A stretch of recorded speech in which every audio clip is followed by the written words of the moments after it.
La mole. Tout le monde sait ce qu'est une mole. Non? Eh bien, je vais vous expliquer cette notion.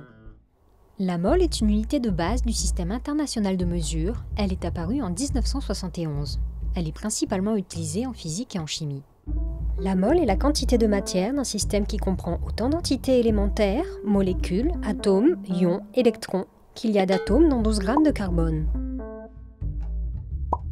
Une mole d'atome contient environ 6,022 10 puissance 23 atomes. Ce nombre est appelé constante d'Avogadro. Son symbole est Na. Comment ça?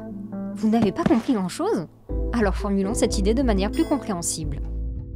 La mole est une unité de comptage au même titre que la centaine, la vingtaine ou la douzaine, sauf que cette unité de comptage est immense, environ 600 000 milliards d'unités.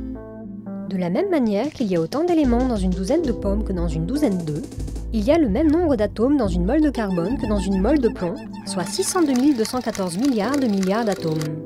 C'est pour éviter l'utilisation de nombres à rallonge du genre 602 214 milliards qu'on a créé la mole comme unité de mesure.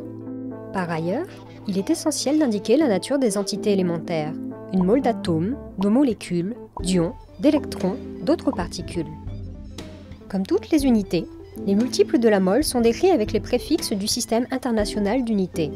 Son sous-multiple le plus courant est la millimole, 10 puissance moins 3 mol. Mais il existe aussi la pétamole, 10 puissance 15 mol, la gigamole, 10 puissance 9 mol, la mégamole, 10 puissance 6 mol, soit 1 million de mol, la kilomole, 10 puissance 3 mol, soit 1000 mol. Ou encore la nanomole, 10 puissance moins 9 mol, la picomole, 10 puissance moins 12 mol, la femtomole, 10 puissance moins 15 mol, la zeptomole, 10 puissance moins 21 mol, la yoctomole, 10 puissance moins 24 mol.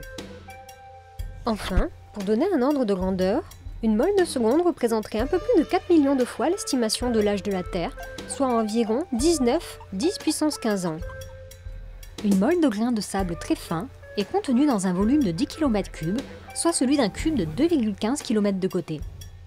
Une mole de grains de maïs éclaté permettrait de recouvrir la surface des États-Unis d'une couche uniforme d'une épaisseur d'environ 14 km.